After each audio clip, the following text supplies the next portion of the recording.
à dor na coluna propriamente dita, ao protocolo de estratificação de dor na coluna no pronto atendimento, eu vou fazer um resumo da história da dor da coluna, o que é a dor na coluna, o que provoca a dor na coluna, qual que é a epidemiologia da dor da coluna, o que isso causa financeiramente para os países, né? Então, a dor na coluna é a principal causa de incapacidade do trabalho para pessoas com menos de 45 anos, tá? E é o segundo motivo mais frequente da consulta médica. Então, realmente é muito frequente. Tem um estudo do Sírio-Libanês, que acho que foi de 2011, que no pronto atendimento dele, durante um ano, foi quase 45% dos atendimentos teve como causa principal a dor lombar. A dor lombar, a dor na coluna, propriamente dito, a dor lombar é na região da lombar, né? Mas aí a dor na coluna pode ser cervical, torácica ou lombar. Bom, ela atinge principalmente as pessoas sedentárias, o tabagismo, a idade avançada. Não tem uma relação muito bem definida entre obesidade e dor lombar. O que tem uma relação muito bem definida, segundo os últimos artigos, é em relação à qualidade do músculo que a pessoa tem. Por exemplo, se a pessoa tiver lipossubstituição, ou seja, muita gordura no músculo, né, uma relação gordura-músculo aumentada, ele tende a ter dor lombar por sobrecarga mecânica. Tá? O sexo, homens tendem a ter mais dor lombar do que as mulheres. Aí tem uns fatores psicológicos, que é ansiedade, depressão, insatisfação no trabalho e os trabalhos físicos pesados. Agora, movimentos repetitivos de flexão, rotação e levantamento de peso também são muito frequentes. O pior movimento para a coluna lombar é o movimento de rotação.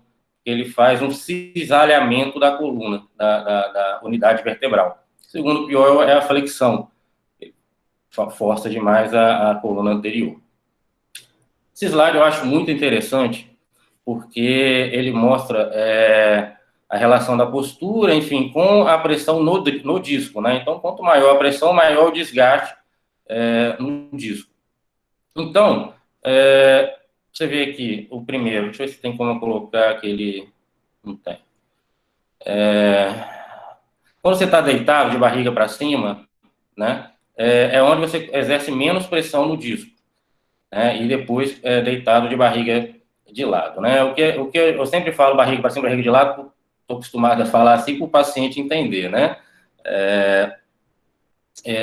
A gente atende muito paciente, às vezes, que a gente tem que explicar de uma forma mais clara. Mas até é interessante essa questão, porque quando a gente opera, no pós-operatório imediato, quando o paciente vai para casa, a gente sempre orienta, barriga para cima, barriga para o lado. Depois em pé, flexionando a coluna, mas sem peso. Depois em pé, flexionando a coluna com peso.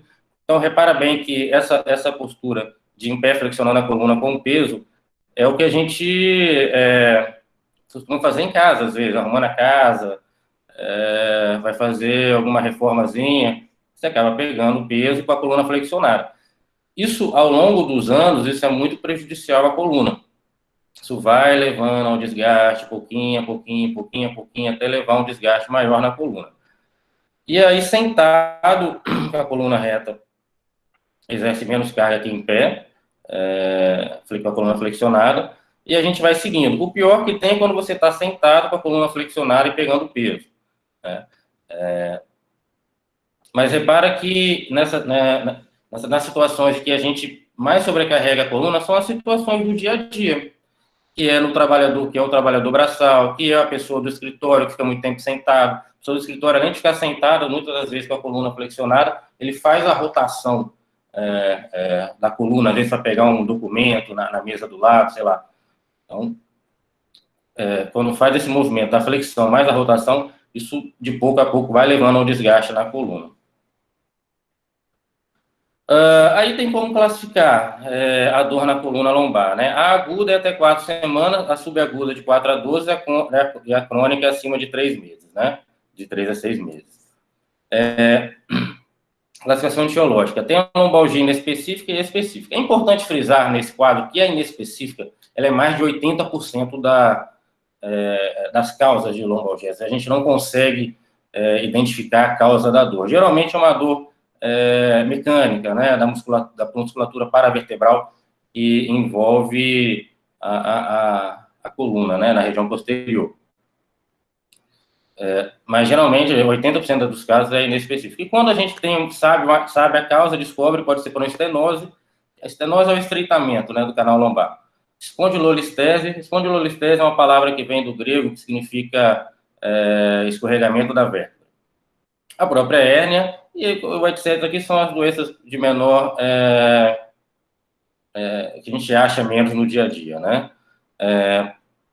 A fisiopatologia. Ao longo do tempo, isso vai acontecendo uma degeneração do segmento vertebral.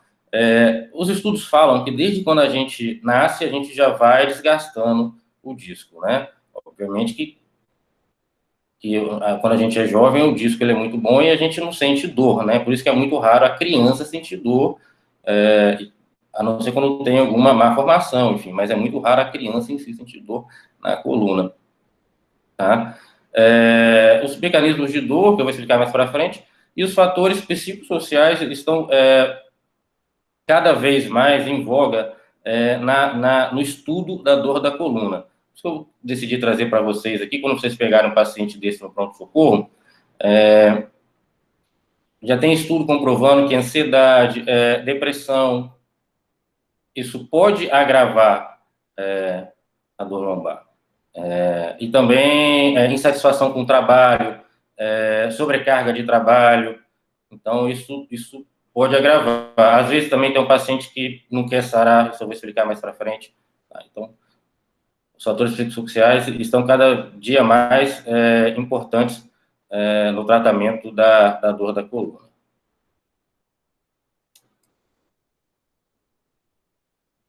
Beleza, agora fudeu aqui.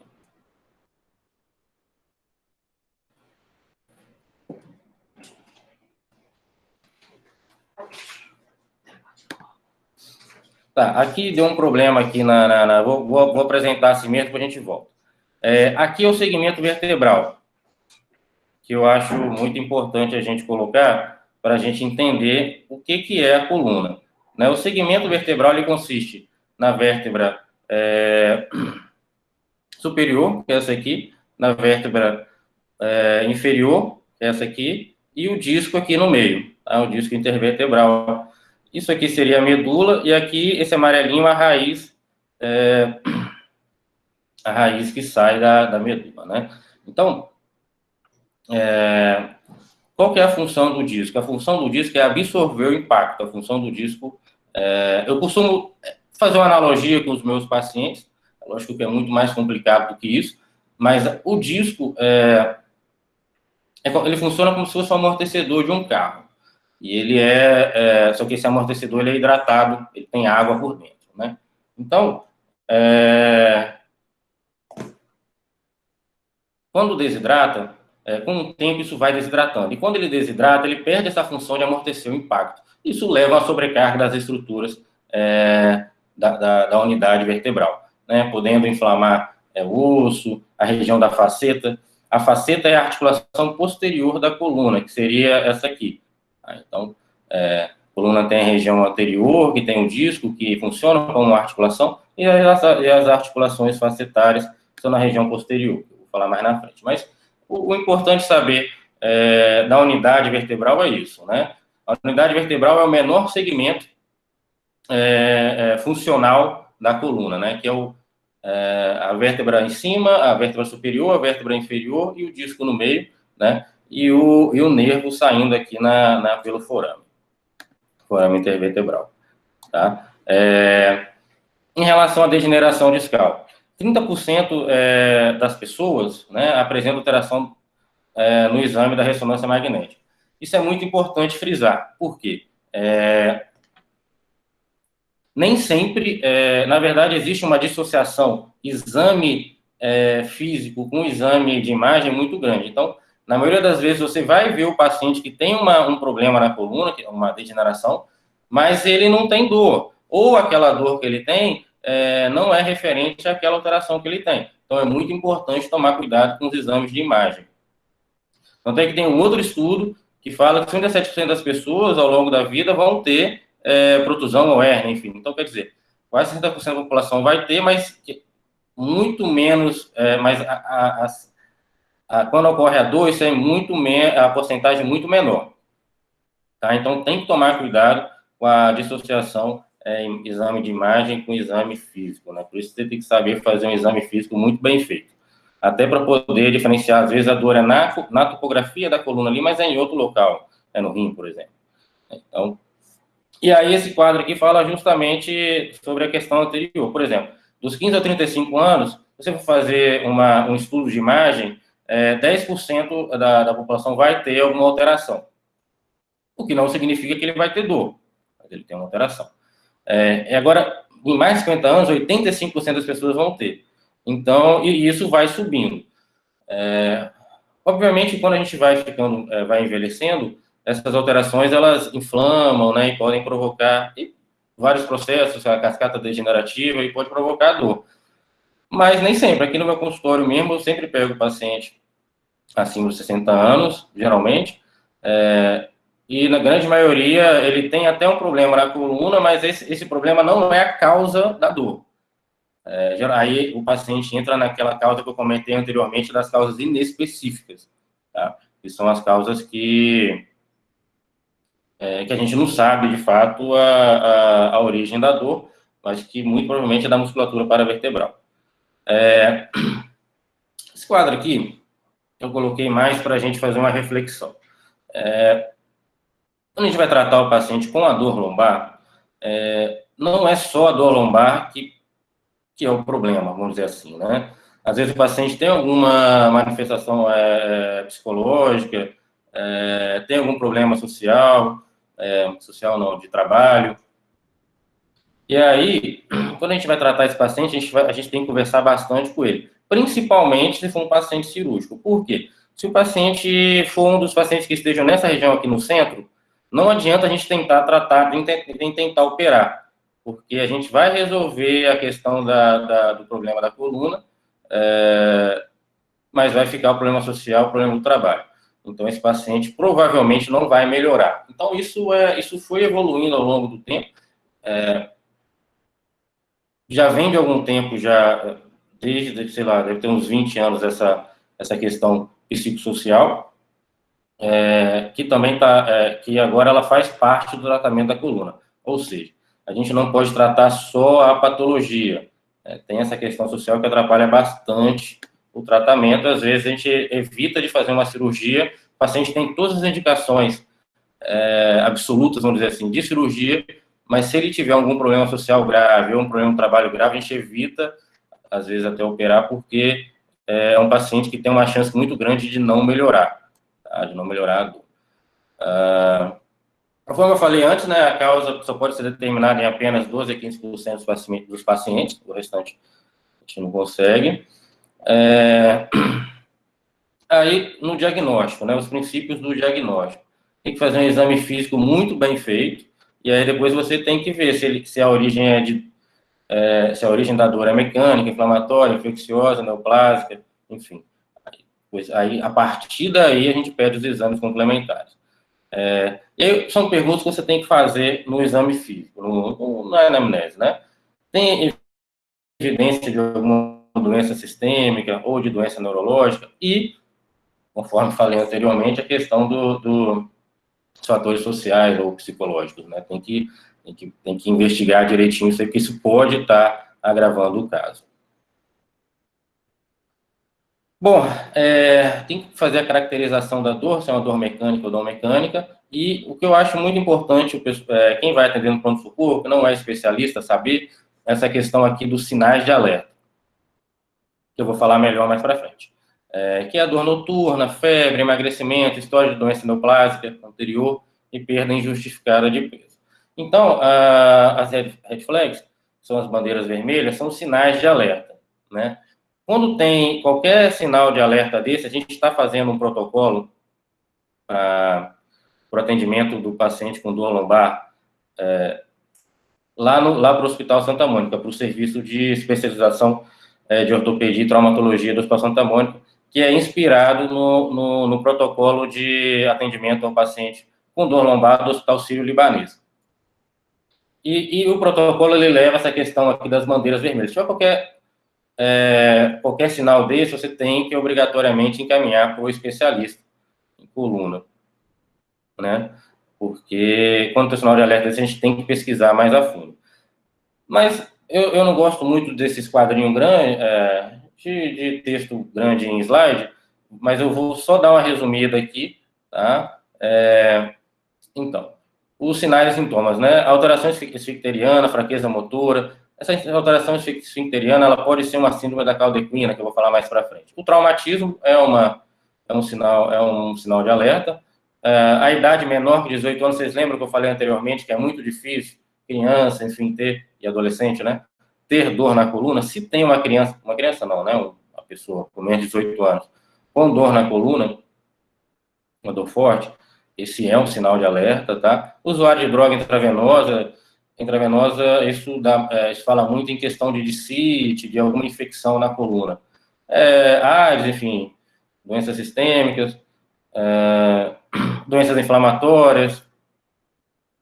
A espondilite anquilosante, ela é uma causa muito importante de dor na coluna, tá?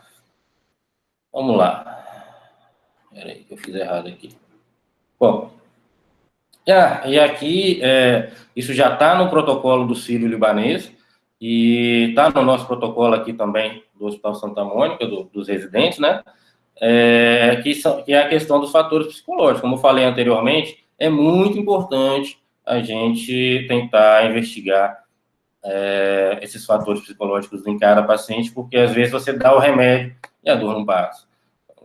Ou a dor não passa tanto, ou não tem uma melhora tão significativa.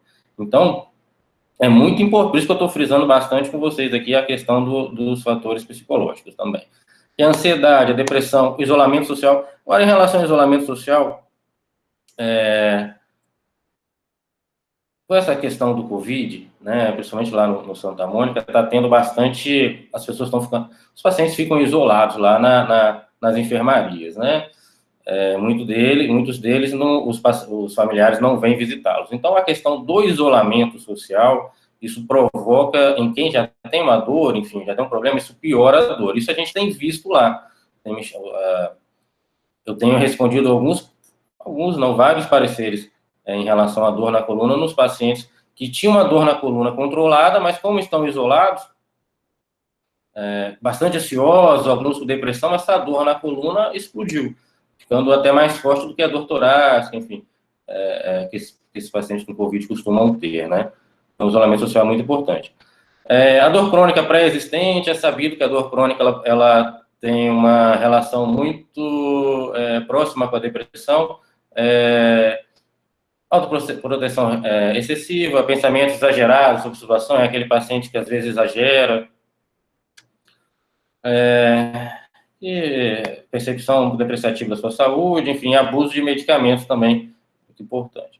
Agora, os fatores sociais, que são os do trabalho, que também está nos dois protocolos que eu mencionei anteriormente, né? Quando o paciente ele tem um alto nível de exigência laboral, isso provoca, na verdade, ele não provoca o problema na lombar, mas ele pode aumentar ou fazer com que aquela dor persista, né? O baixo nível de reconhecimento no ambiente de trabalho, ambiente de equipe desfavorável, baixa satisfação. Então, ele quer acreditar ao trabalho a causa da sua dor. Tenho certeza que muitos de vocês já acompanharam alguns ambulatórios aí, quando o paciente chega com a dor lombar, que é comum mesmo sendo em ambulatório de clínica médica, enfim, com certeza quem já acompanhou já viu que vários pacientes, eles acreditam na sua dor ao trabalho, né? Então, isso é uma causa de piora da dor lombar. Aí, falando sobre a legislação também, enfim, mas aí está no protocolo, mas é uma causa menor.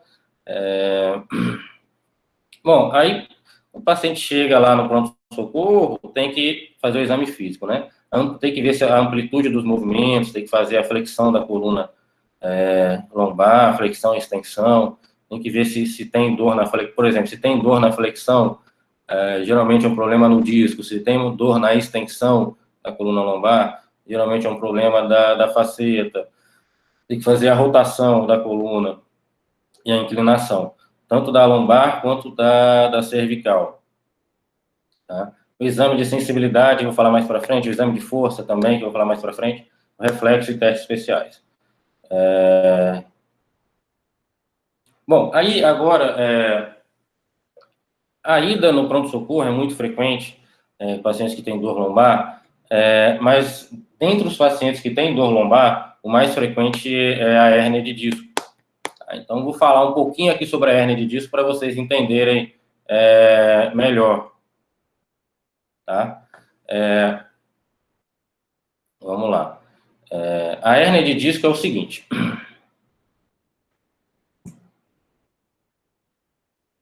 Vou mandar um abraço aqui para o doutor Alberto, aqui, que me mandou uma mensagem. Vou assistir a sua também às 4, hein? Voltando. Mandar uma mensagem também para minha esposa, para falar que eu te amo, tá, meu amor? Bom, vamos continuar aqui.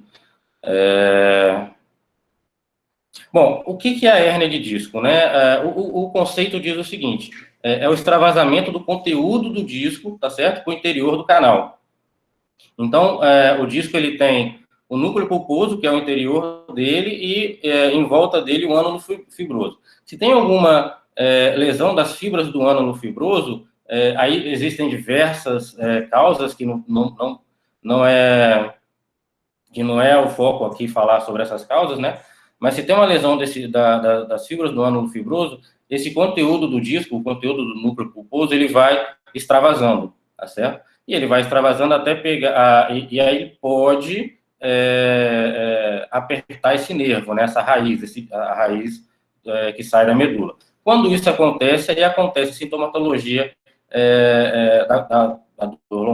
da ciática, na verdade, né? Só que existem... a compressão da raiz, ela que causa a dor radicular, a dor ciática, no caso da lombar, que é a dor que vai para o membro, né? Tá?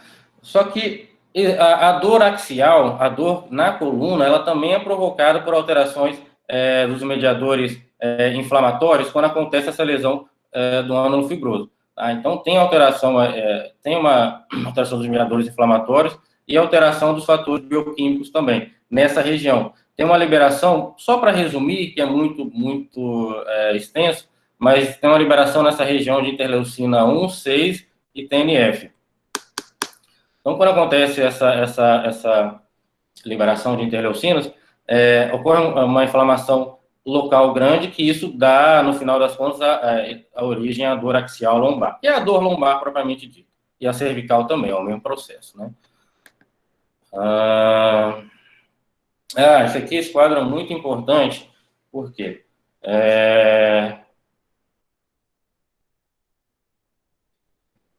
Deixa eu aumentar esse slide aqui, isso vai dar. Pronto.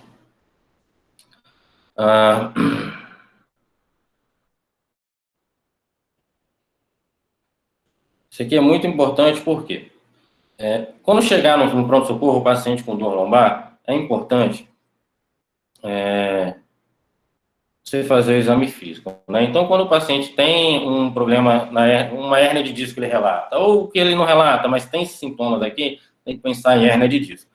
Na raiz de L1 é um pouco imprecisa, mas geralmente é uma dor na região inguinal e a motricidade, o transverso do abdômen, a gente consegue ver mais. Então, a L1 a gente não consegue estudar tanto, e eu também não oriento tanto o clínico, né, tentar descobrir se é uma hérnia fazendo exame físico, né, que é de difícil localização, tá? A de L2 também, mas aí já melhora um pouco, porque a dor é na região inguinal, na região lateral ou média da coxa, a motricidade, pouca coisa do quadríceps, tem o cremásterios, os adutores e o ilipsoso. Mas aqui começa já a questão que é mais comum, L3, 4, L5, S1, tá? Que é mais comum que a gente, mais de 80% que a gente acha na prática aí da dor lombar, em relação à hérnia de disco, tá? Então, L3 a sensibilidade anterior da coxa e lateral da coxa, tá? E a motricidade do quadríceps e dos adutores. Ele faz parte do reflexo patelar, L2, 3 e 4. Então, é importante você saber a motricidade, principalmente a sensibilidade, porque se tiver um reflexo patelar diminuído, você vai conseguir diferenciar entre L2, 3 e 4. L4 também, o reflexo é o reflexo patelar, em maior intensidade, tá? Só que ele tem uma sensibilidade numa região mais distal da coxa e medial da perna, né? Para a gente diferenciar mais da raiz de L3, tá? Aqui é um exemplo do L4, né? Da raiz radicular L4. Esse segundo quadrinho é o reflexo patelar, tá? É importante frisar que o L4, para diferenciar até de L5, ele faz essa questão aqui que o L5, o L4 é o reflexo patelar, mas eu vou falar mais para frente do L5, foi mais fácil mostrando a imagem. Tá? O L5, tá? Ele não tem um reflexo muito sugestivo igual o do L4S1, tá? Mas o mais importante do L5 é a extensão do hálux, né? Então, quando você coloca um paciente para andar na ponta dos pés, por exemplo, né? E esse paciente, por acaso, não consegue, ele não consegue ficar na ponta dos pés, isso é uma lesão da raiz geralmente uma lesão da raiz de L5, né? Então, ele tem que fazer a dorsoflexão plantar, tá? E a raiz de S1, que é o reflexo aquileu, que eu vou mostrar mais para frente aqui, tá? Não sei o que está dando aqui, a gente vai aqui.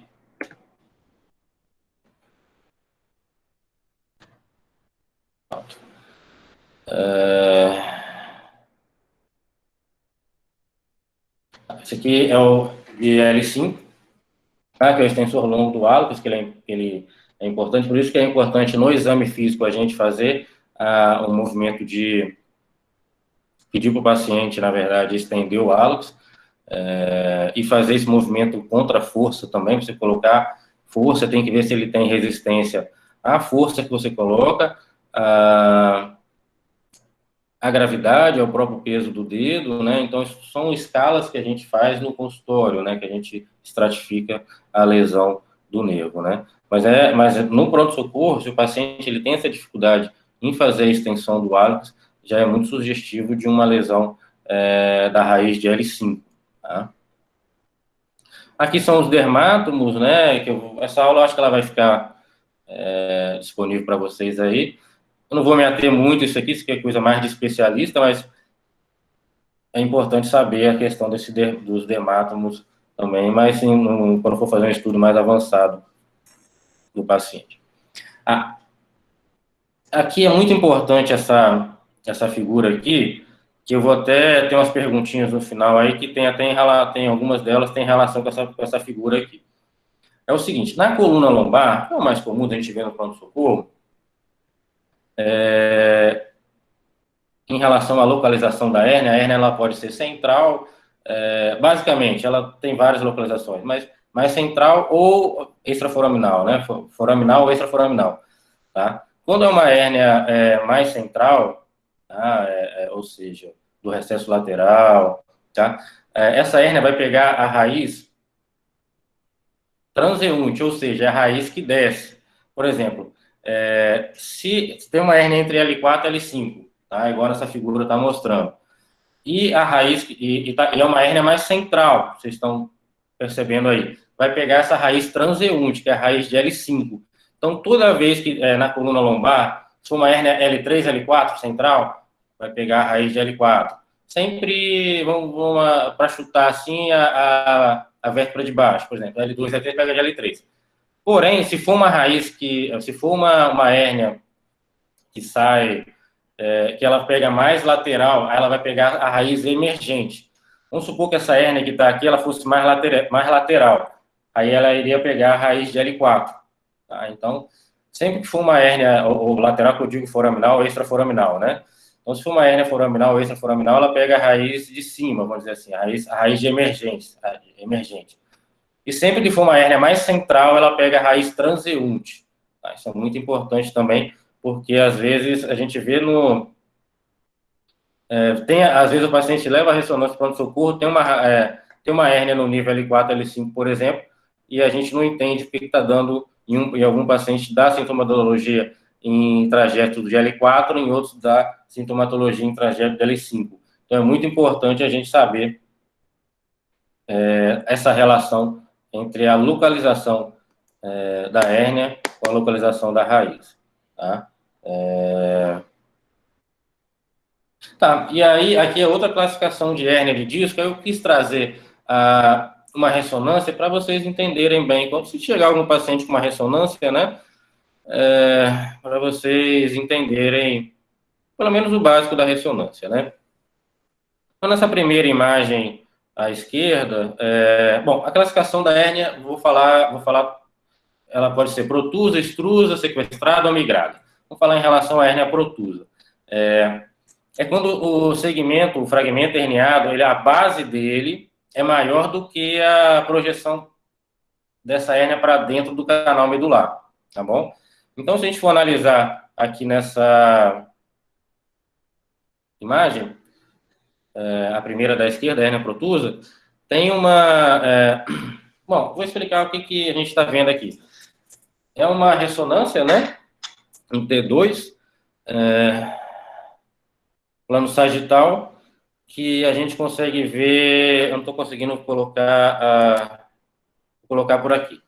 Ó, plano sagital, a gente consegue ver, isso aqui seria o disco, tá? Os discos, e aqui no meio, onde eu estou com a setinha, é a vértebra, né? E essa regiãozinha aqui é o canal medular, tá bom?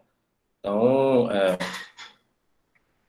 é importante saber essa anatomia. E aí a gente percebe, se vocês estão percebendo aí, que tem uma fitinha pretinha descendo aqui, ó.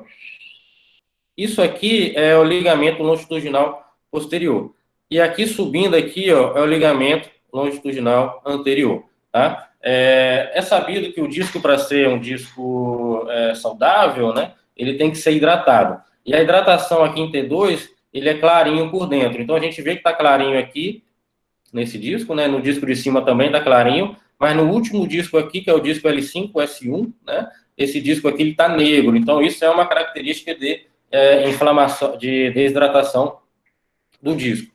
Outra característica de desidratação e até colapso desse disco é a questão do tamanho dele.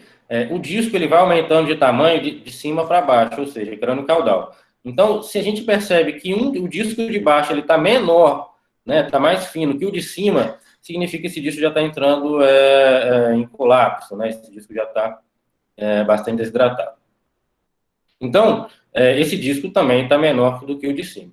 E aí, repara que aqui, então, esse paciente, obviamente que esse paciente ele pode evoluir sem dor na lombar, tá? Isso aqui pode ser só um achado, mas uma causa, mas esse achado é uma causa frequente de dor lombar nos pacientes que têm a clínica de dor lombar, né? E aí, então, em relação à dor lombar, já tem aqui, e aí essa barriguinha que tem aqui, vamos dizer assim, né? Isso aqui seria a hérnia protusa, né? A hérnia protusa é diferente da extrusa. A protusa, a base dela, ela é maior do que a ponta, vamos dizer assim, né?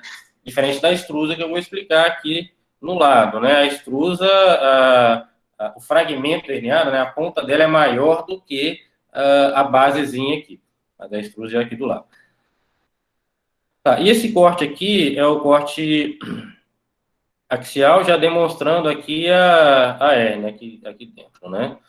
Então, é um corte que eu acho que é mais eu já estou habituado a ver, mas para entender legal, para quem não é especialista, não é ortopedista, enfim, para entender legal, isso aqui é mais mais didático. Bom, vamos para a hérnia extrusa, né? A hérnia extrusa em que o fragmento herniado, ou seja, a projeção sagital dele, a ponta dela é maior do que a base, tá certo? Vamos lá. E a hérnia sequestrada é quando não existe continuidade entre o fragmento herniado e o próprio material discal. Tá? Então, quando ele já perdeu o contato, quando o fragmento herniado já perdeu o contato, provavelmente migrou. Né? Que aí a gente entra aqui na questão da última aqui, que é da hérnia migrada. Quando ela se desloca para cima ou para baixo,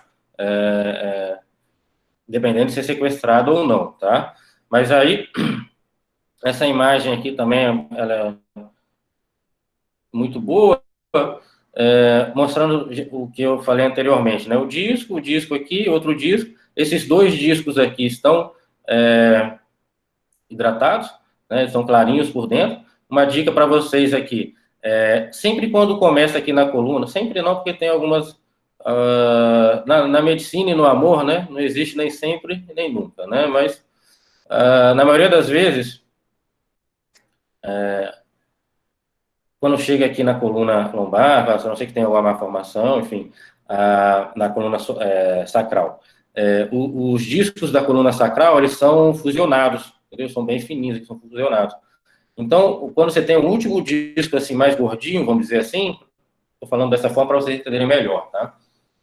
Significa que é o disco de L5, S1. Então, aqui já é S1, S2, S3, enfim.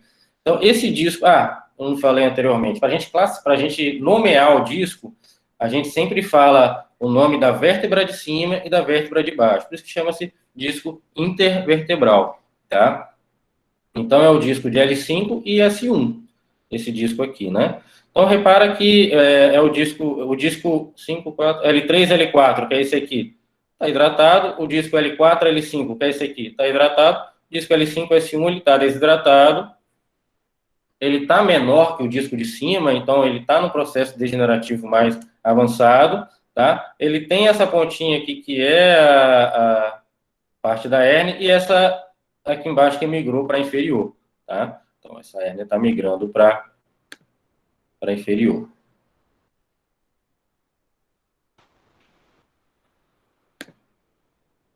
Bom, nervo isquiático, né? Ele é muito famoso, né?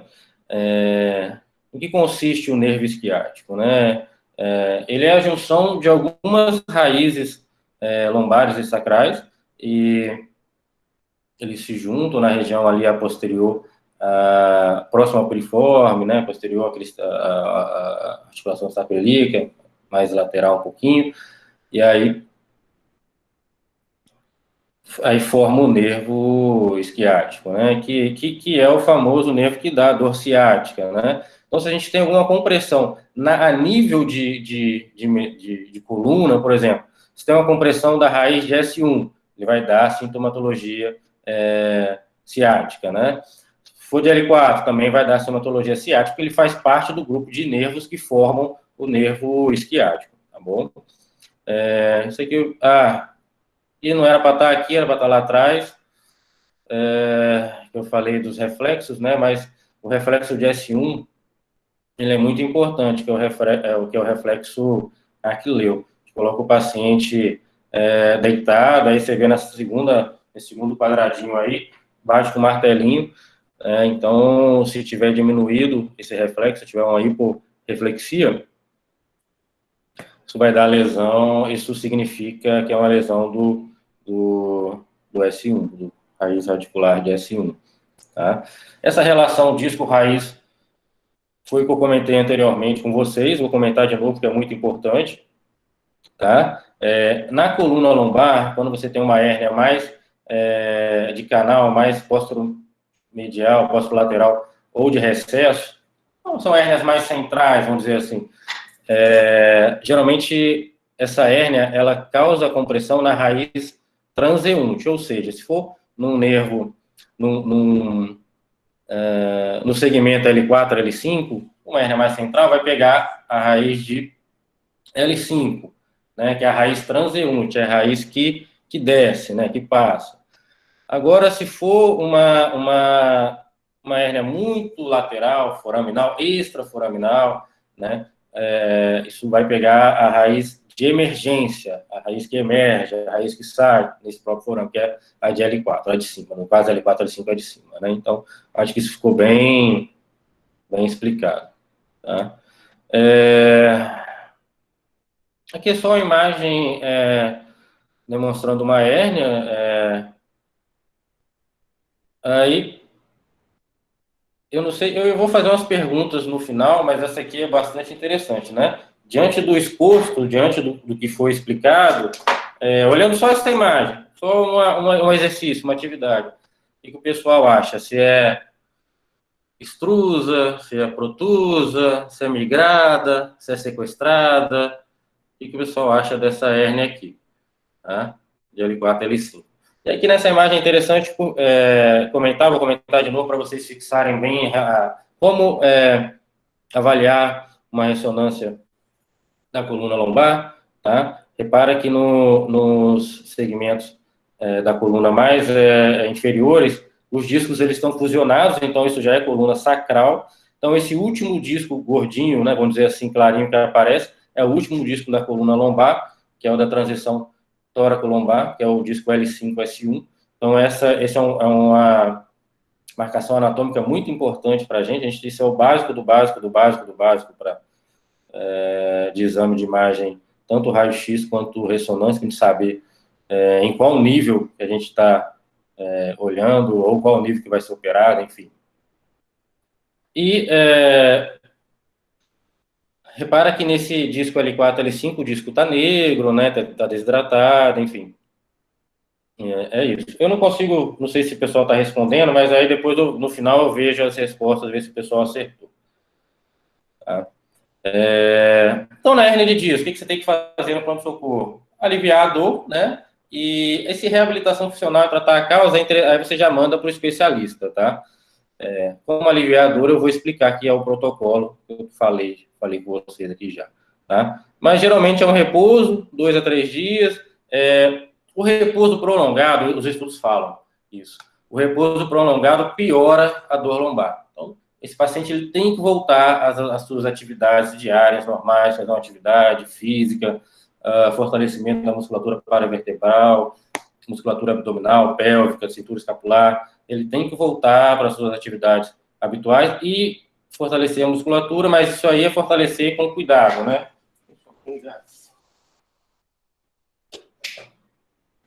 E aí é com orientação do especialista, né? Reabilitação, os medicamentos eu vou falar no protocolo também. Os métodos modernos são, sei lá, de uns 20 anos para cá apareceram muitos métodos que alguns se mostraram eficazes, a grande maioria não, mas vou falar de alguns aqui. E a cirurgia só em último caso, a gente, na coluna, a cirurgia de urgência, de fato, a gente tem poucas, a maioria delas é a síndrome da cauda equina, que eu vou falar mais para frente também. E aí o tratamento não cirúrgico, que estou comentando aqui, mas vocês, no pronto-socorro já não é a hora de indicar esse tratamento, nem o cirúrgico, não. Cirúrgico se for uma urgência, mas não cirúrgico, vocês vão encaminhar para o especialista em coluna, mas o tratamento não cirúrgico consiste em exercício, fisioterapia, fortalecimento da musculatura paravertebral, enfim. Quando que a gente indica cirurgia, no caso da dor lombar, tá certo? Eu vou falar rápido porque isso não é o objetivo dessa aula. Quando tem uma dor grave, mas a dor grave é quando é uma dor que ela é intratável com medicamento, né? Tem mais indicações, né? Piora progressiva, do déficit neurológico com piora progressiva, dor intratável clinicamente, já questão de sequelas, né? Coloquei só um quadrinho aqui porque esse não é o objetivo dessa aula. E também não é o objetivo, mas a gente já tem novas tecnologias aí. Por exemplo, a nucleotomia é um procedimento muito interessante que é feito, que quando ele é feito, ele tira aquela questão do disco, diminui a pressão do disco e essa hérnia costuma regredir. Obviamente que ele tem que ser muito bem indicado, tem que ser para hérnia contida, sem lesão severa do ânulo fibroso, enfim. Então, vou até mostrar, acho que tem um videozinho aqui para mostrar. Coloquei interrogação porque no Brasil não é feito na lombar, não é liberado para ser feito na lombar, porque não tem estudo ainda comprovando que seja mais eficaz do que a cirurgia tradicional. Mas é muito feito na cervical. Na cervical já tem estudo comprovando que ele tem um resultado muito melhor, visto que a pró-cervical ele mantém o movimento daquele segmento que iria ser artrodesado. E a radiculopatia por radiofrequência, também chamada de risotomia, na verdade, ele é feito por agulha. Existe um nervo, que é o ramo medial do gânglio dorsal, que ele inerva mais a região posterior da coluna, perto da faceta. E essa faceta ela inflama com muita frequência em casos de artrose, de espondiloartrose. Então, é um procedimento minimamente invasivo, que é realizada a ablação desse nervinho, né? Esse nervo ele não é um nervo só sensitivo dessa área, então você não tem nenhum prejuízo motor. O paciente, ele, quando faz a ablação, ele evolui com melhora dessa dor lombar. Tá? Deixa eu ver se esse negócio vai aqui. Bom, era um vídeo, mas como não faz parte da aula, tirou aqui.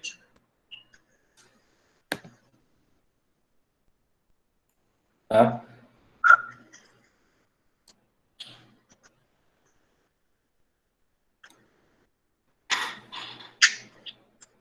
Tá indo aqui. Bom,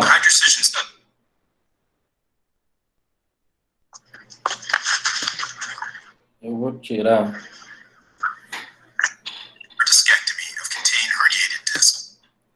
Não faz muito parte da aula, eu vou... aqui a gente coloca isso aqui seria aqui é o ânulo fibroso, o núcleo pulposo. A gente vai com uma agulha, né? Isso é feito formalmente invasiva. Geralmente é um acesso de, sei lá, meio centímetro. Às vezes não precisa nem dar ponto nas costas. Essa agulha é para posicionar a cânula, né, de trabalho. E aí a gente vai colocando a cânula. E aí ele consiste no seguinte. Ele consiste aqui, ele vai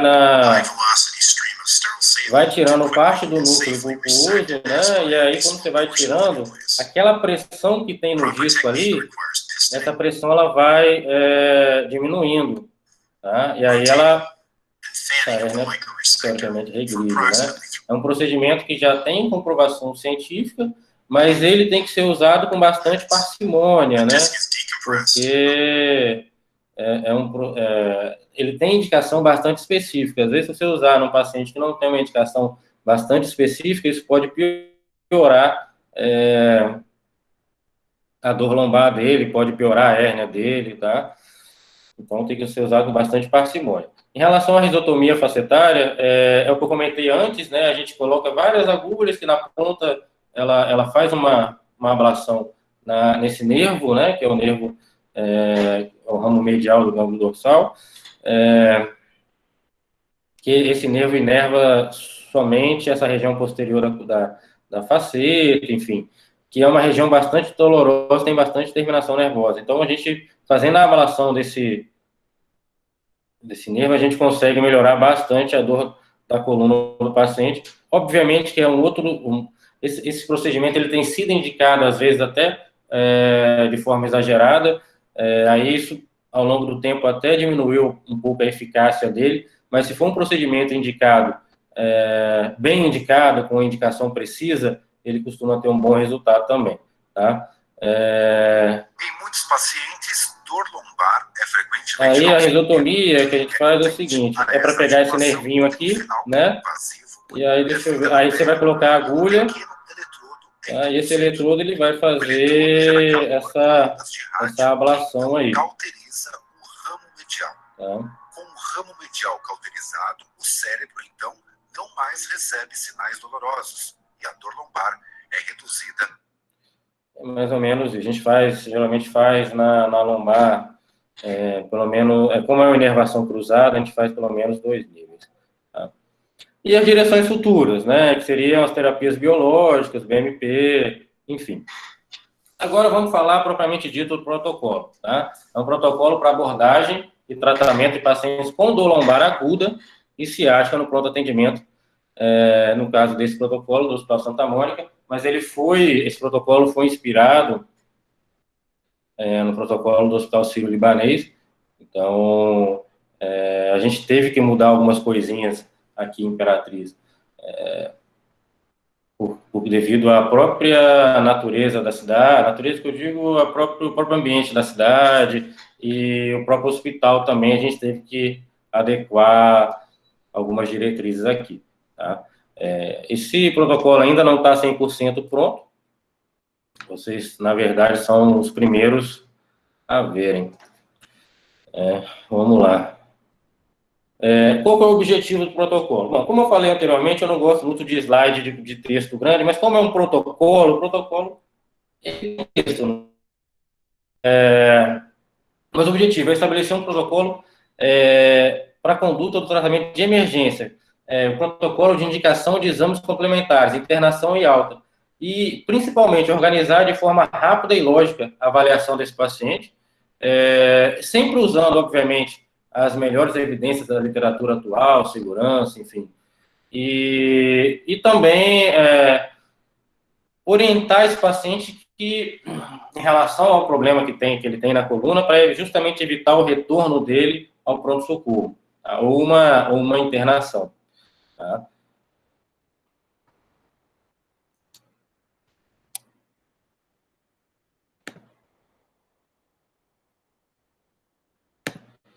Então, todo protocolo, você tem que ter a história, o exame físico, eu vou falar tudo isso melhor depois, mas você tem que fazer a graduação da intensidade da dor, tem que pesquisar, isso é muito importante, pesquisar os sinais de alerta. Não é raro você achar algum paciente com algum sinal desse de alerta no pronto-socorro. Tá? Eu já tive uma experiência já de ter paciente com tumor, enfim, já no estágio mais avançado, que não, ele achava que era rim, não lembro agora, já tem uns 4, 5 anos que eu estava fora, mas a gente foi fazer os exames e tinha sinal de alerta, era um tumor. Então, tem que prestar atenção aos sinais de alerta. Os medicamentos para analgesia, eu vou falar direitinho aqui, os exames de imagem, a gente vai falar quais são as indicações dos exames de imagem e os exames de laboratório, tá? Então, o esquema para analgesia. Quando chega um paciente com dor lombar lá, se for uma dor intensa, você tem que fazer, tem esse esquema aqui, né? Aí você vai fazer o cetoprofeno ou o tenoxicam, enfim, que é o tilatil, né? Associado ao tramal que é o tramadol, né? E a dipirona. Isso é muito importante, porque na dor intensa você tem que associar um opioide, um analgésico, mais um anti-inflamatório, tá? Já na dor moderada, você pode fazer o AINE, né? O cetoprofeno, enfim, e a dipirona, tá? Não tem necessidade de fazer o tramadol na dor moderada, mas na dor intensa, geralmente o protocolo diz que é para fazer um opioide forte, né? Opioide moderado, tá?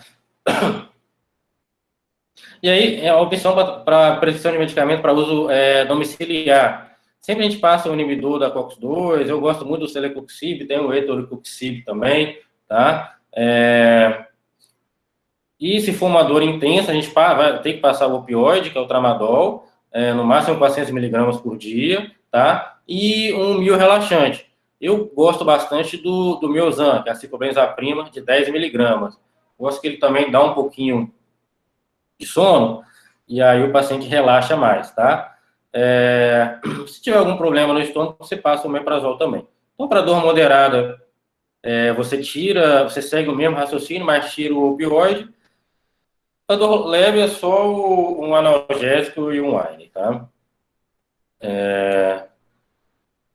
as observações, né? Então, em pacientes com dor intensa, isso no pronto atendimento, né? Lá no hospital, isso não é domiciliar. Você está tratando o paciente e ele tem histórico de náusea, vômito com tramadol intravenoso, né? Então, a primeira opção que você usa depois do tramadol é o Dimorf. Como é que é feito isso? Isso na dor intensa, tá? É o Dimorf EV, é uma solução de 10 miligramas diluída em água destilada de 10 ml, e aí você faz de 1 a 2 ml a cada 5 minutos, se tiver necessidade, tá? Mas sempre tem que observar que esse é um medicamento que eu usei poucas vezes, sei usar, mas não gosto muito porque geralmente resolve com tramadol, mas se o paciente tiver essa reação, não tem jeito, né? Então, sempre observar, nesse caso aí, o aparecimento de sonolência ou sedação. E sempre no máximo 10 miligramas. Mas, geralmente, quando você dá 2, 3 ml, isso já melhora a dor. Tá? Muito importante também, não administrar AINES em paciente com história ativa. Tá? E evitar o AINES também em pacientes acima de 70 anos. Tá? Quando for nesses casos que tem essa questão do sangramento gastrointestinal, enfim, a gente segue o protocolo, mas evita o ARNES, o dipirona e o tramal. E pode ser utilizado a betametasona, que é o famoso diprospan, em pacientes com dor intensa, com ciática intensa. Já tem bastante relatado, já está bastante, já está comprovado, né, que o corticoide, ele atua de forma benéfica em relação à dor ciática, né? Não é a dor na coluna lombar, propriamente dita, é a dor ciática, é a dor que irradia para a perna. Então, os pacientes têm uma melhora com o corticoide, obviamente que tem que ter bastante parcimônia para usar o corticoide, porque ele tem muitos efeitos colaterais, né? Então, pode fazer IM, mas não indicar para casa, deixar para o especialista em coluna tratar, continuar tratando esse paciente, tá? E quando é que, no pronto-socorro, você está lá de plantão, seu primeiro plantão, né? Quando é que você vai pedir um raio-x para a coluna? Bom, geralmente o raio-x na coluna, na fase aguda da dor, ou seja, o paciente tem dor há uma semana, nunca teve dor no passado, começou a ter dor há uma semana. Esse raio-x ele não é muito útil, tá? Ele não vai mostrar nenhuma ou quase nenhuma alteração. E se mostrar alteração, geralmente são alterações que não coincidem com o que ele está sentindo, né? Com os sintomas dele. Mas aí você vai pedir o raio-x quando o paciente tem mais de 50 anos, que tem maior risco de chance, maior chance de câncer ou fraturas, né? Quando tem dor em repouso, isso é importante a gente pedir um raio-x, história de câncer, obviamente, a febre, acima de 38 graus, por mais de 2 dias, quando tem déficit neurológico, um acidente grave, aí é óbvio que tem que pedir o raio-x, que faz parte do protocolo quando chega no hospital, tá? Quando o paciente está em tratamento conservador, sem melhora mais do que 4 semanas, foi o que eu até comentei anteriormente. Se ele está tratando e ainda não teve melhora, a partir de 4 semanas, você já está autorizado a pedir o raio-x, tá? Uso de drogas ao álcool, você tem uma incidência maior de osteomielite, trauma, fratura. A espondilite é anquilosante, mas a gente vai pedir outros exames juntos, tá? Junto com o raio-x. E esse último, eu diria, esse estava no protocolo do Sírio, mas esse item 10 talvez eu vou até tirar aqui, porque quando tem grande expectativa do paciente, eu vou até pesquisar isso aqui, porque ver se outros grandes centros mantêm. Estava vendo do Einstein, ele manteve isso também, quando tem uma grande expectativa do doente pela realização do raio-x. Bom, é uma indicação, né, deles. Bom, e quando você vai pedir a ressonância ou a tomografia, né? Então, na fase aguda, também não é muito útil, né? Obviamente que tem alguns, quando você suspeita de alguma coisa, aí você vai pedir. Por exemplo, na ressonância, quando você suspeita de metástase, tem que pedir, de tumor, osteomielite, síndrome da caldequina, hérnia de disco, pode pedir. Mas aí, se for, se tiver aquela sintoma, por exemplo, a hérnia, se tiver aquela sintomatologia que eu mostrei anteriormente, tem que ter irradiação para a perna, diminuição do reflexo, diminuição da força. Então, não é só, o paciente fala, eu tive uma hérnia de disco, sei o quê, mas se não tiver com sintoma, não é indicação de ressonância, né? E a tomografia é para ver fratura, ele é muito bom, tá? É mais para fratura, de fato, né? Quando chega um paciente politraumatizado, para você, às vezes, ficou em dúvida também no raio-x, você pede a tomografia, ou quando tem um corpo estranho também, é importante a tomografia para você localizar esse corpo estranho. E na impossibilidade de fazer a ressonância, né? A cintilografia, ela é muito rara de ser feita na fase aguda. A gente usa muito aqui no consultório, no acompanhamento do paciente, com suspeita de câncer ou metástase, enfim, e infecção. Né? Infecção a gente usa bastante. Tá? E os exames laboratoriais, a gente usa também para câncer, doença metastática ou infecção. Então, a gente usa bastante VHS e PCR, né? Eletroforese de proteínas um pouco menos no pronto-socorro. No pronto-socorro não é tão... Você não vai conseguir fazer isso. Se fizer, você não vai ter tempo também. Então, nesse quadro de... Quando você suspeita que tem os red flags, você orienta o paciente e encaminha para o especialista, né? Então, esse quadro aqui, ele é um quadro dos sinais de alerta, né? Então, história de câncer, né? Quando você tem qualquer condição clínica que remete a câncer, você pede os exames e aí você vai ter que, você olhando no quadro da ação ali, contactar a retaguarda apropriada. No caso de Santa Mônica, lá se for coluna, sobre o meu sócio. Agora, se a condição clínica, ela remete a uma infecção, né, na coluna, uma discite, uma espondilodiscite, você vai pedir esses exames de imagem, esses exames de sangue, enfim, e pedir a retaguarda, né, contactar a retaguarda da infectologia e da ortopedia, que aí a retaguarda vai assumir o caso, tá? Agora, se for síndrome da cauda equina, a síndrome da cauda equina é uma urgência, né, ortopédica, a urgência da coluna, que o quadro clínico é o seguinte, é incontinência ou retenção urinária, anestesia em cela, tá? Incontinência fecal, tá? E déficit neurológico progressivo e fraqueza bilateral dos membros inferiores. Então, isso remete à síndrome da cauda equina. Você vai ter que pedir uma ressonância magnética, que até vou colocar aqui. Tá aqui, ressonância magnética.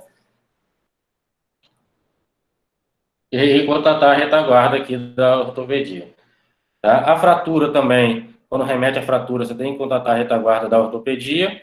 E quando tem uma fraqueza muscular, quando é uma hérnia discal, contactar a retaguarda também. Pedir esses exames, enfim, que é a ressonância magnética, e avaliar e contactar a retaguarda da ortopedia. Tá?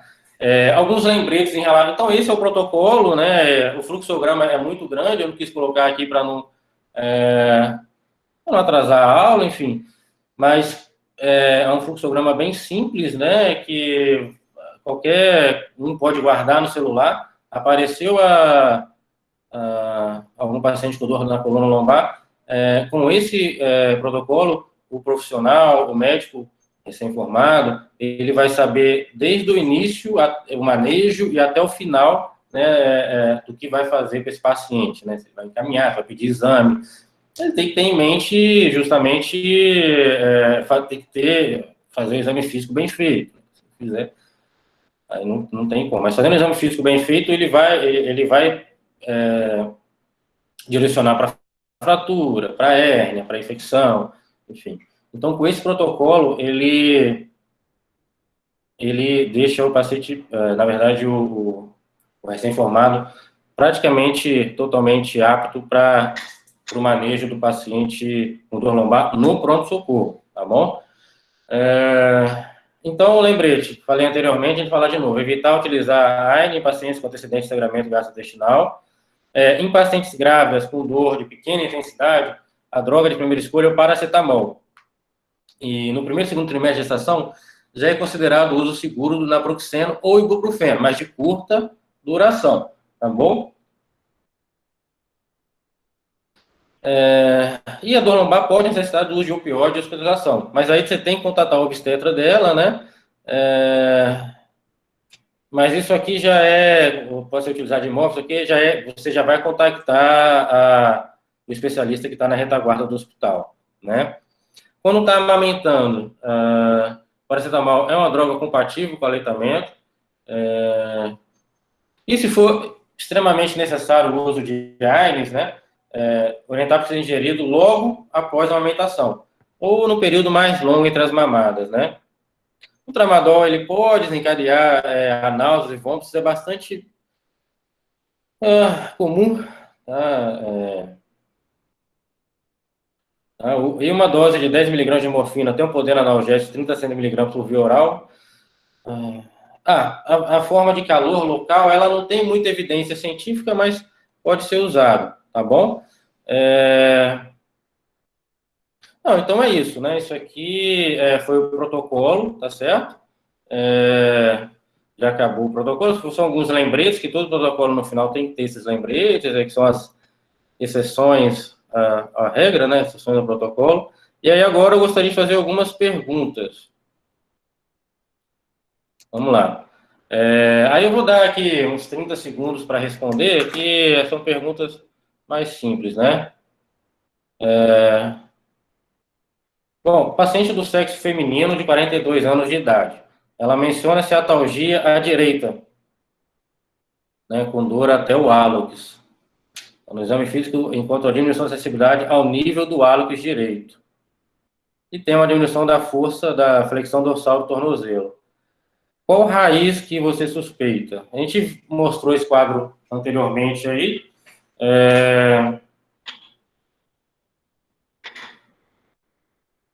A gente tem que lembrar que ele está com uma sensibilidade no hálux, aí eu até comentei lá a questão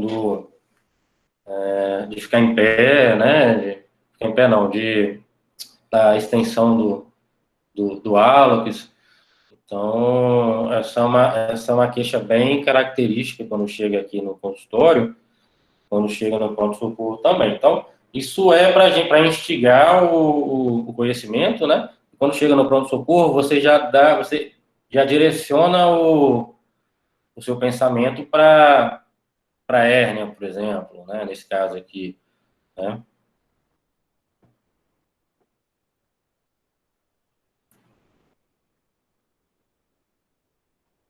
Bom, vou dar um tempinho aí.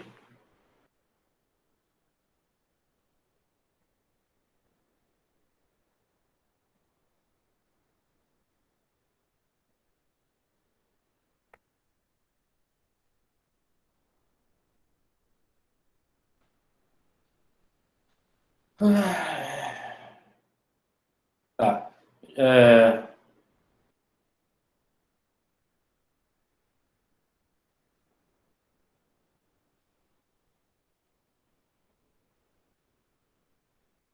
Bom, eu não estou vendo as respostas aqui, pode me falar que já estão respondendo.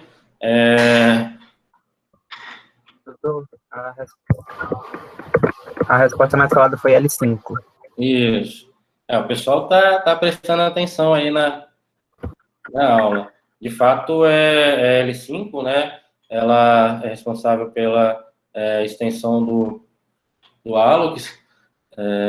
Ela também faz a flexão dorsal do tornozelo. Então, e ela é bem característica no dermatom, ela vai justamente no hálux, né? Mais medial do pé. Bom, agora vamos lá. Paciente de 42 anos de idade, ciática direita, na face posterior da coxa e perna até o dedo mínimo. Tá? No exame físico, se observa uma reflexia aquiliana, que é do reflexo aquileu, que eu falei, e diminuição da força para a marcha na ponta do pé. tá? O resto do exame é normal. De qual patologia vocês suspeitam?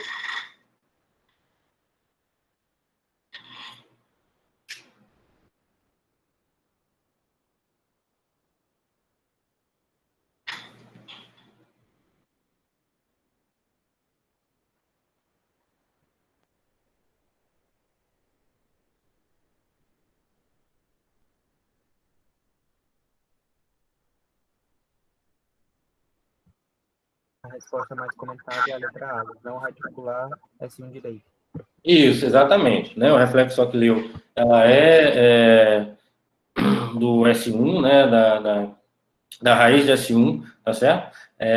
A gente faz um teste que é muito importante. A gente manda o paciente andar até na ponta dos pés. E aí esse paciente não consegue, ele fica claudicando de um lado, né?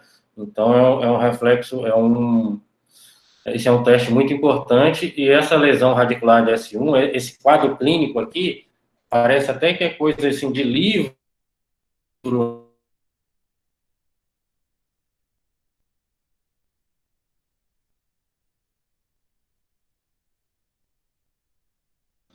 Vamos lá.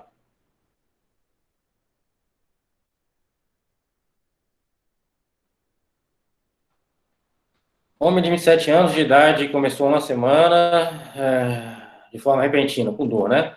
De tipo radicular no membro inferior direito, que aumenta com a tosse e esforços, e que melhora com repouso.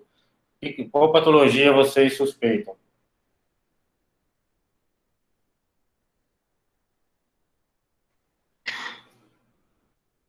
Essa tá fácil, né?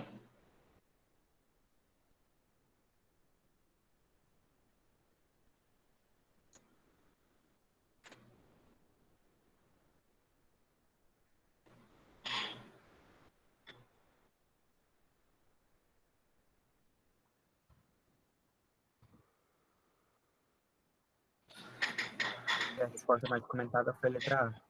Isso, exatamente. A hérnia, quando geralmente a dor ela é irradiada, né? Geralmente você pega a raiz, né? A polineuropatia, não é só da raiz, enfim, ela é mais difusa, seringomelia também, e o tumor, ou se fosse um tumor extramedular, poderia dar sintomatologia radicular, mas como é um tumor intramedular, então, nesse caso em particular, a resposta é a letra A, de fato, tá? Vamos lá, paciente masculino. Doutor, Oi. tem uma dúvida sobre a questão anterior que eu acho pertinente ler agora. A Flávia perguntou assim: essa dor ao tossir pode estar relacionada à escoliose também? Não, essa dor ao tossir é porque quando você tosse, ou vai evacuar, ou quando você ri muito, né, com a intensidade muito forte, isso está relacionado com o aumento da pressão intracanal. Então, quando você tem a tosse, aumenta a pressão intracanal, num canal que já tem uma hérnia que já está causando compressão, ou seja, essa raiz já está em compressão, você aumenta mais ainda a pressão intracanal, e aí você começa a ter agrava mais ainda essa sintomatologia radicular, tá bom? Foi? Foi, professor, obrigado. Pode ir? Pode sim. Vamos embora.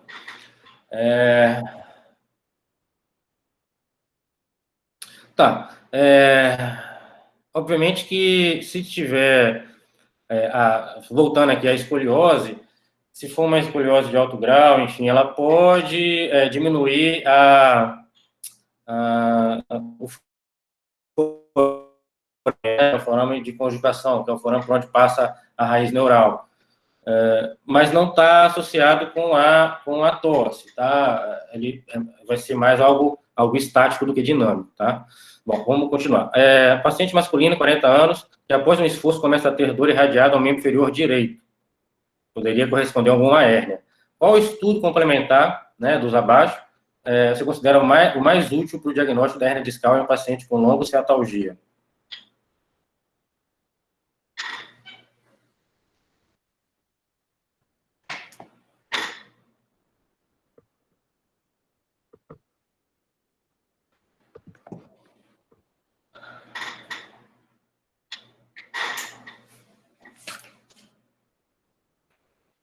A resposta mais comentada é a letra B, ressonância magnética. B, você falou? Foi. Tá, é isso mesmo. Tá, o eletromiograma, a eletroneuromiografia, é usado mais quando você tem alguma dúvida em diagnóstica ou para testar, quando você já tem uma lesão da raiz, aí você vai ver a permeabilidade dessa raiz, se ele, o tanto de lesão que tem, se é uma lesão aguda, crônica, tá? Se tem lesão mielínica, enfim. Então, não é o exame que a gente usa para diagnóstico de hérnia. A tomografia você consegue até ver, mas não é o padrão ouro, não é o gold standard. E a radiologia simples não é para ver hérnia, tá? Assim, qual que é o tratamento que você recomendaria para uma síndrome da caldequina, devido a uma hérnia de 6 horas de evolução? Agora, é importante frisar o seguinte, a síndrome da caldequina, que eu comentei antes, ela é uma urgência, tá? É uma hérnia muito grande que prende um conjunto de nervos da coluna lombar, que dá necessidade em célula, dá diminuição de força dos membros inferiores, pode ter alteração do esfíncter. Então, é uma urgência. Então, baseado nisso, o que vocês acham que deve ser feito?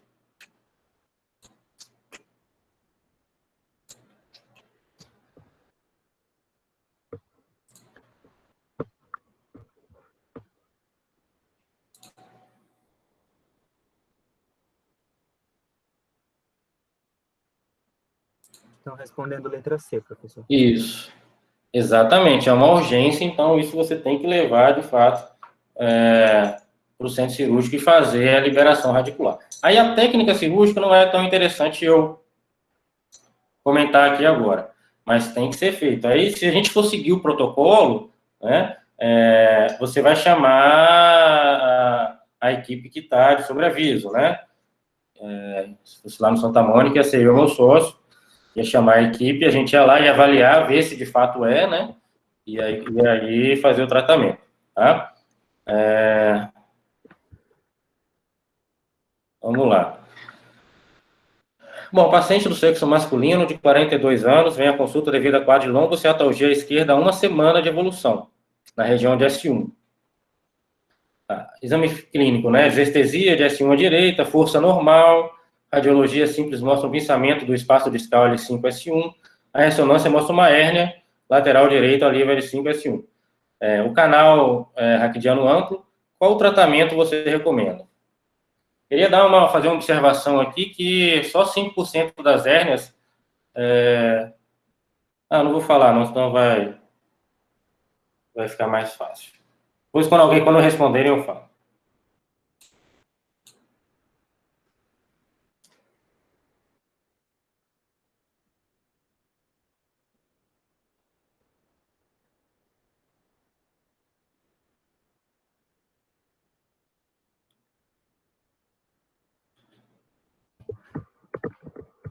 A mais comentada é a letra A. Isso, exatamente. Só 5% das hérnias, elas são cirúrgicas. 95% a gente trata de forma conservadora, né? Ainda mais num paciente desse que não tem déficit neurológico, está com dor há só 1 semana, mas o que aqui? Então, aqui o tratamento de fato, aí você tira tudo o que eu ia falar antes, né, que é tratamento cirúrgico só em 5% dos casos. Então, aí, cirurgia, sectomia, tudo cirurgia, né, então, você tira, fica só com tratamento conservador, essa pergunta, ela já estava pronta, mas esperar a evolução não é o mais adequado. Tratamento conservador, e para quem está no pronto-socorro, já encaminha para o especialista em coluna, para ele acompanhar. Eu acho que a palavra correta, ao invés de esperar, seria acompanhar a evolução, tá?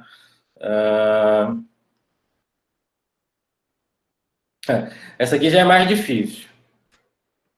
Paciente com ciática com comprometimento de L5, né? Por hérnia discal. Em que lugar você buscaria a possível compressão na ressonância magnética? Lembrando que eu expliquei isso antes, né?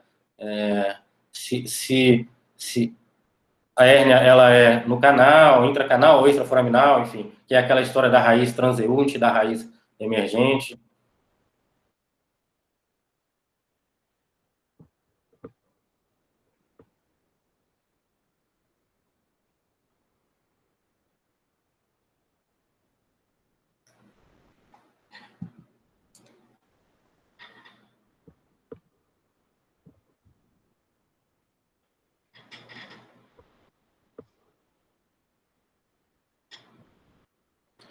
Posso responder?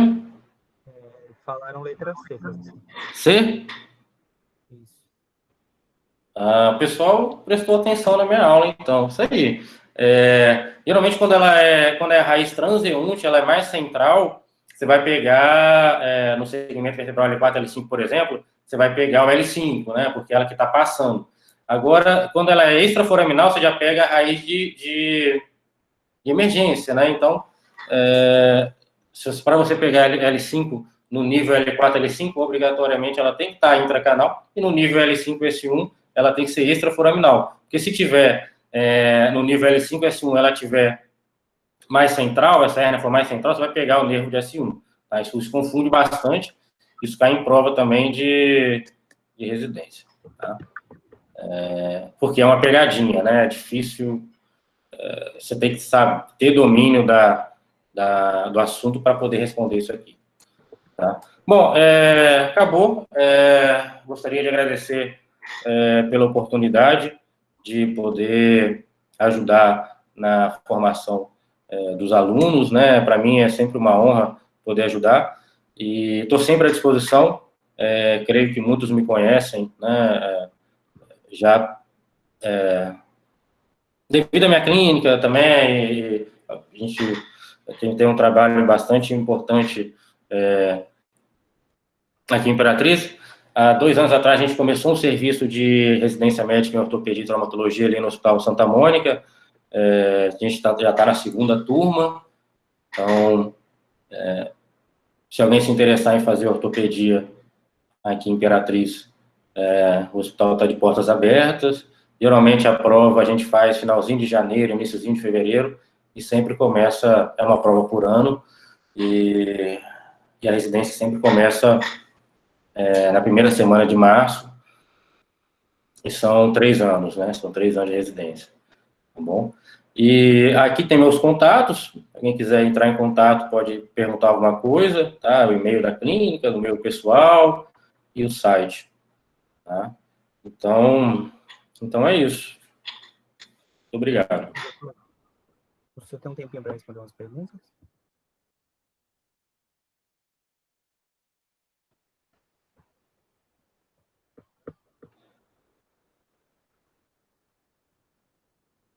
Doutor? Oi, O senhor tem um tempinho para responder umas perguntas? não entendi. O senhor tem um tempinho para responder algumas perguntas? Qual que é? A primeira pergunta é: qual tipo de exercício é indicado para o paciente com hérnia? Isso. Essa é uma pergunta muito boa. Depende. Se for uma hérnia, se for agudo, né, o paciente está morrendo de dor, né, então o repouso que é o mais importante. Mas é o que eu falei, você não pode deixar o paciente de repouso a vida inteira, não. Ou você tem que 2, 3 dias já mandar fazer alguma atividade. E qual seria? Né? São exercícios que evitam o impacto, tá certo? E a sobrecarga. Por exemplo, tem que evitar subir e descer escada, subir e descer morro, pegar peso, algumas atividades diárias também, varrer casa, passar pano, tá? E a melhor atividade que tem para a coluna, que os artigos falam, depois da fase aguda, é o Pilates. Pilates e natação são os 2 melhores que fortalecem bem a musculatura paravertebral. É isso aí. A outra pergunta é: paciente com protusão discal normalmente evolui para extrusão? Não. Não é uma regra, tá? E na maioria das vezes não evolui, tá? Para extrusão. Na verdade, o que é mais importante nesse caso é o tamanho da lesão do ânulo fibroso, tá certo? Se a lesão for maior, pode ter a chance de ter uma extrusão, tá? Agora, se for uma liberação, se for uma lesão menor, aí geralmente não dá uma extrusão, enfim. E também da pressão do disco. Então, não tem muito a ver, isso é muito é mais com a biomecânica mesmo, né? Tem outros fatores envolvidos, como o equilíbrio sagital, a incidência pélvica, os parâmetros espinopélvicos, é mais isso, que aí não vale a pena falar aqui agora, mas são mais esses fatores que diferenciam uma hérnia extrusa, protusa, do que propriamente uma hérnia dessa virar outra. Geralmente não vira. Pode acontecer, mas geralmente não. E para finalizar, doutor, perguntaram assim: prednisona e prednisolona são eficientes para melhorar a dor lombar? Se sim, como utilizá-las? A- a- essa pergunta, eu não sou muito fã de usar o corticoide, nem na fase aguda, tá? Porque tem muito efeito colateral. Geralmente os pacientes com dor lombar são pacientes obesos ou pacientes mais idosos, que têm a questão da osteoporose, são pacientes que podem, na maioria das vezes, ter diabetes, né? Eu não uso muito, eu uso mais o diprospan, que é a beta-betasona. Tá? Eu não uso muito a hidrocortisona, não. Então, não está no protocolo, né? Então, eu não uso. Então, acho que é isso. Muito obrigado, professor. Muito obrigado a presença de todos. Não esqueçam de assinar a lista de frequência para garantir a certificação. E um aviso, por último, é que vocês chequem se o CPF de vocês está realmente cadastrado no Even, porque isso pode complicar a certificação se não tiver cadastrado certo. É isso, gente. Obrigado.